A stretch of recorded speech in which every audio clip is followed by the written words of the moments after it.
Hello students, welcome to शिक्षा plus. आज के इस वीडियो में हम बिहार बोर्ड क्लास 10 साइंस के चैप्टर नंबर 3 धातु एवं अधातु के सॉल्यूशंस करने वाले हैं। तो चलिए शुरू करते हैं। अध्ययन के बीच वाले प्रश्न अनुच्छेद 3.1 पर आधारित। प्रश्न नंबर 1, ऐसी धातु का उदाहरण दीजिए जो नंबर 1, कमरे के ताप पर द्रव होती है। उत्तर, पारा मरकरी। नंबर 2, चाकू से आसानी से काटी जा सकती है। उत्तर, सोडियम। नंबर 3, ऊष्मा की सबसे अच्छी चालक होती है। उत्तर, चांदी सिल्वर। नंबर 4, ऊष्मा की कुचालक होती है। उत्तर, सीसा लेड। प्रश्न नंबर 2, आघात वर्ध्यता तथा तन्यता का अर्थ बताइए। उत्तर, आघात वर्ध्यता मैलिएबिलिटी यह धातुओं का वह गुण है जिसके कारण उन्हें पीटकर या दबाकर पतली चादरों में बदला जा सकता है। इस प्रक्रिया में धातु टूटती नहीं है बल्कि अपना आकार बदल लेती है। सोना सबसे अधिक आघात वर्ध्य धातु है। तन्यता डक्टिलिटी यह धातुओं का वह गुण है जिसके कारण उन्हें खींचकर पतले तार के रूप में बदला जा सकता है। इस प्रक्रिया में भी धातु टूटती नहीं है बल्कि लंबी और पतली हो जाती है। सोना और चांदी अत्यधिक तन्य धातुएं हैं। दोनों गुण धातुओं की लचीलेपन और उनकी आंतरिक संरचना से संबंधित हैं। ये गुण धातुओं को विभिन्न उद्योगों और अनुप्रयोगों में उपयोगी बनाते हैं। अनुच्छेद 3.2 पर आधारित। प्रश्न नंबर 1, सोडियम को केरोसिन में डुबाकर क्यों रखा जाता है। उत्तर, सोडियम एक अत्यंत अभिक्रियाशील धातु है जो हवा नमी के संपर्क में आते ही तेजी से प्रतिक्रिया करती है। केरोसिन जो ऑक्सीजन रहित और जल विरोधी द्रव है, सोडियम को हवा नमी से अलग रखता है। इस तरह केरोसिन में डुबोकर रखने से सोडियम की सुरक्षा सुनिश्चित होती है और यह लंबे समय तक अपनी मूल अवस्था में रहता है। प्रश्न नंबर 2, इन अभिक्रियाओं के लिए समीकरण लिखिए। नंबर 1, भाप के साथ आयरन। उत्तर, 3Fe + 4H4O is equal to Fe3O4 + 4H2। Number 2, जल के साथ कैल्शियम तथा पोटेशियम। उत्तर, Ca + 2H2O is equal to CaOH का whole twice + H2। Number B, 2K + 2H2O is equal to 2KOH + H2 + ऊष्मा। प्रश्न नंबर 3, A, B, C एवं D चार धातुओं के नमूनों को लेकर एक एक करके निम्न विलयन में डाला गया। इससे प्राप्त परिणाम को निम्न प्रकार से सारणीबद्ध किया गया है। इस सारणी का उपयोग कर धातु A, B, C एवं D के संबंध में निम्न प्रश्नों के उत्तर दीजिए। नंबर 1, सबसे अधिक अभिक्रियाशील धातु कौन सी है। उत्तर, धातु A Cu को विस्थापित कर सकती है, धातु B Fe को विस्थापित कर सकती है तथा धातु C Ag को विस्थापित कर सकती है। Cu, Fe तथा Ag को उनकी अभिक्रियाशीलता के घटते क्रम में निम्नवत व्यक्त किया जा सकता है।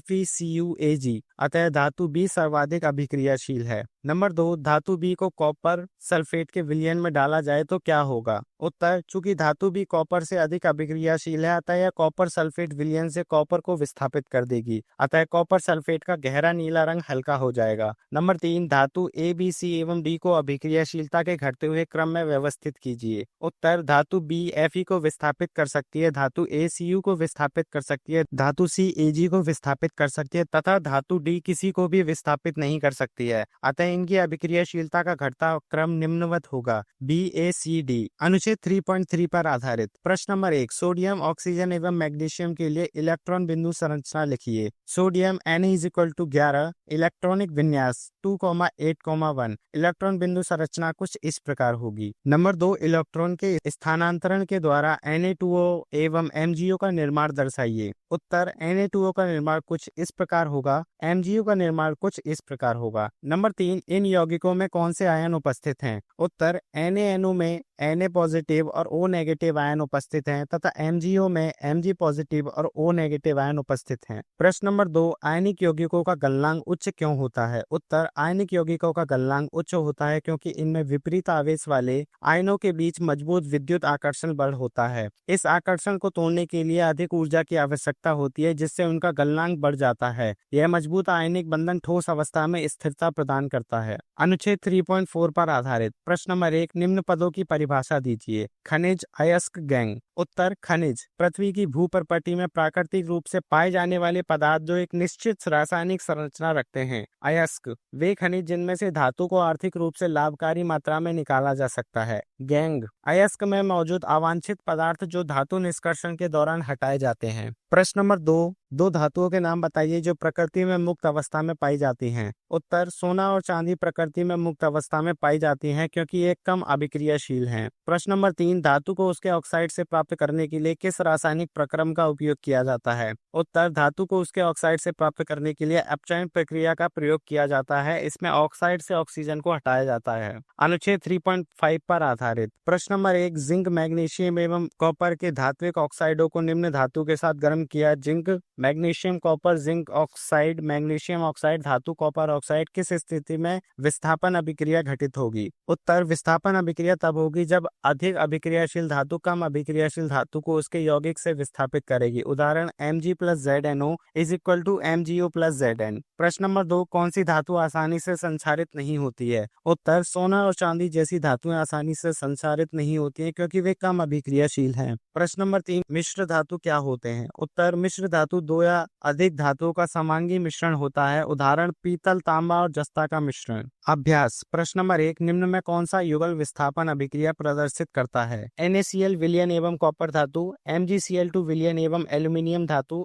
FeSO4 विलयन एवं सिल्वर धातु, AgNO3 विलयन एवं कॉपर धातु। उत्तर होगा डी, AgNO3 विलयन एवं कॉपर धातु। प्रश्न नंबर 2, लोहे के फ्राइंग पैन को जंग से बचाने के लिए निम्न में से कौन सी विधि उपयुक्त? ग्रीस लगाकर, पेंट लगाकर, जिंक की परत चढ़ाकर, ये सभी। उत्तर होगा सी, जिंक की परत चढ़ाकर। प्रश्न नंबर 3, कोई धातु ऑक्सीजन के साथ अभिक्रिया कर उच्च गलनांक वाला यौगिक निर्मित करती है। यह यौगिक जल में विलय है। यह तत्व क्या हो सकता है? कैल्शियम, कार्बन, सिलिकॉन, लोहा। उत्तर होगा ए, कैल्शियम। प्रश्न नंबर 4, खाद्य पदार्थों के डिब्बे पर जिंक के बजाय टिन का लेप होता है क्योंकि टिन की अपेक्षा जिंक महंगा है, टिन की अपेक्षा जिंक का गलनांक अधिक है, टिन की अपेक्षा जिंक अधिक अभिक्रियाशील है, टिन की अपेक्षा जिंक कम अभिक्रियाशील है। उत्तर होगा सी, टिन की अपेक्षा जिंक अधिक अभिक्रियाशील है। प्रश्न नंबर 5, आपको एक हथौड़ा, बैटरी, बल्ब, तार एवं स्विच दिया गया है। नंबर ए, इनका उपयोग कर धातुओं एवं अधातुओं के नमूनों के बीच आप विभेद कैसे कर सकते हैं? उत्तर, हथौड़ा धातुओं को एक पतली चादर में परिवर्तित कर सकता है जबकि अधातुओं के साथ ऐसा नहीं किया जा सकता। इस प्रकार यह धातुओं तथा अधातुओं के बीच विभेद करने में हमारी सहायता कर सकता है।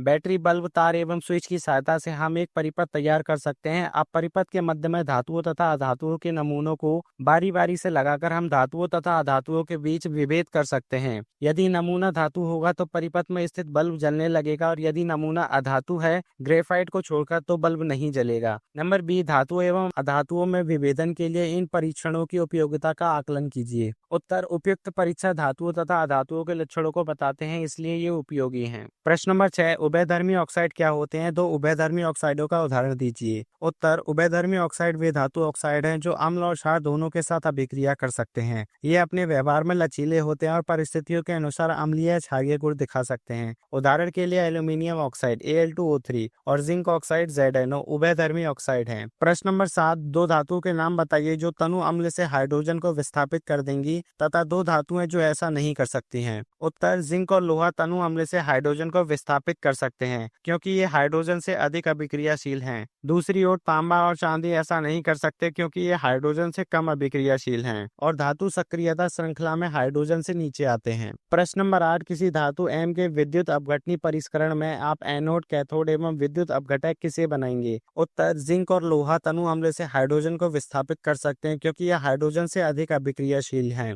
दूसरी ओर तांबा और चांदी ऐसा नहीं कर सकते क्योंकि यह हाइड्रोजन से कम अभिक्रियाशील हैं और धातु सक्रियता श्रृंखला में हाइड्रोजन से नीचे आती है। प्रश्न नंबर 9, प्रत्यूष ने सल्फर चूर्ण को स्पैचुला में लेकर उसे गर्म किया। चित्र के अनुसार एक परख नली को उल्टा करके उसने उत्सर्जित गैस को एकत्र किया। नंबर ए, गैस की प्रक्रिया क्या होगी? सूखे लिटमस पत्र पर, आर्द्र लिटमस पत्र पर। उत्तर, जब सल्फर को वायु में जलाया जाता है तो यह वायु की ऑक्सीजन से अभिक्रिया करके सल्फर डाइऑक्साइड बनाता है। सूखे लिटमस पत्र पर गैस की क्रिया सल्फर डाइऑक्साइड गैस की प्रकृति अम्लीय होती है, परंतु यह सूखे लिटमस पत्र से अभिक्रिया नहीं करेगी और न ही उसका रंग परिवर्तित करेगी क्योंकि अम्लीय लक्षण केवल जल की उपस्थिति में परिलक्षित होते हैं। आर्द्र लिटमस पत्र पर गैस की क्रिया सल्फर डाइऑक्साइड गैस की प्रकृति अम्लीय होती है। आर्द्र लिटमस पत्र से क्रिया करके यह सल्फ्यूरस अम्ल बनाएगी जिससे नीला लिटमस पत्र लाल हो जाता है। नंबर बी, ऊपर की अभिक्रियाओं के लिए बर्नर संतुलित रासायनिक अभिक्रिया लिखिए। उत्तर, number 1, S+O2 = SO2। Number 2, SO2 + H2O = H2SO3। प्रश्न नंबर 10, लोहे को जंग से बचाने के लिए दो तरीके बताइए। उत्तर, लोहे को जंग से बचाने के दो प्रमुख तरीके हैं। नंबर 1, लोहे की सतह पर पेंट, ग्रीस या तेल की परत लगाकर जो हवा और नमी को लोहे से दूर रखती है। नंबर 2, यकृत लेपन द्वारा, जिसमें लोहे पर जस्ते की परत चढ़ाई जाती है। यह जस्ता लोहे की रक्षा करता है क्योंकि यह लोहे से अधिक क्रियाशील है। प्रश्न नंबर 11, ऑक्सीजन के साथ संयुक्त होकर अधातुएं कैसा ऑक्साइड बनाती हैं? उत्तर, अधातुएं ऑक्सीजन के साथ संयुक्त होकर सामान्यतः अम्लीय ऑक्साइड बनाती हैं। कुछ मामलों में जैसे कार्बन मोनोऑक्साइड ये उदासीन ऑक्साइड भी बना सकती है। अधातु कभी क्षारीय ऑक्साइड नहीं बनाते, यह उनकी इलेक्ट्रॉन संरचना और प्रकृति के कारण होता है। प्रश्न नंबर 12, कारण बताइए। नंबर ए, प्लेटिनम, सोना एवं चांदी का उपयोग आभूषण बनाने के लिए किया जाता है। उत्तर, प्लेटिनम, सोना और चांदी कम अभिक्रियाशील हैं, इसलिए वे अपनी चमक लंबे समय तक बनाए रखते हैं और संक्षारण से प्रभावित नहीं होते। नंबर बी, सोडियम, पोटेशियम एवं लिथियम को तेल के अंदर संग्रहित किया जाता है। उत्तर, सोडियम, पोटेशियम और लिथियम अत्यधिक अभिक्रियाशील हैं और हवा या पानी से तेजी से प्रतिक्रिया करते हैं। तेल में रखने से वे इन तत्वों से अलग रहते हैं। नंबर सी, एल्यूमिनियम अत्यधिक अभिक्रियाशील धातु है, फिर भी इसका उपयोग खाना बनाने वाले बर्तन बनाने के लिए किया जाता है। उत्तर, एल्यूमिनियम अपनी सतह पर एक सुरक्षात्मक ऑक्साइड परत बनाता है जो इसे आगे के संक्षारण से बचाती है। यह गुण इसे बर्तन बनाने के लिए उपयुक्त बनाता है। नंबर डी, निष्कर्षण प्रक्रम में कार्बोनेट एवं सल्फाइड अयस्क को ऑक्साइड में परिवर्तित किया जाता है। उत्तर, धातु ऑक्साइडों से धातु निष्कर्षण आसान होता है, इसलिए कार्बोनेट और सल्फाइड अयस्कों को पहले ऑक्साइड में बदला जाता है। प्रश्न नंबर 13, आपने तांबे के मलिन बर्तन को नींबू या इमली के रस से साफ करते अवश्य देखा होगा। यह खट्टे पदार्थ बर्तन को साफ करने में क्यों प्रभावी हैं? उत्तर, तांबे के मलिन बर्तनों पर बनी हरी परत मुख्यतः बेसिक कॉपर कार्बोनेट की होती है। नींबू या इमली का रस अम्लीय होता है। यह अम्ल कॉपर कार्बोनेट से प्रतिक्रिया करके उसे घोल देता है, जिससे बर्तन साफ हो जाता है। यह प्रक्रिया अम्ल क्षार अभिक्रिया पर आधारित है। प्रश्न नंबर 14, रासायनिक गुणधर्मों के आधार पर धातु एवं अधातुओं में विभेद कीजिए। उत्तर, रासायनिक गुणधर्मों के आधार पर धातु और अधातुओं में विभेद। नंबर ए, धातुएं विद्युत धनात्मक होती हैं, जैसे Na positive, Ca double positive आदि। अधातुएं विद्युत ऋणात्मक होती हैं, जैसे O double negative, Cl negative आदि।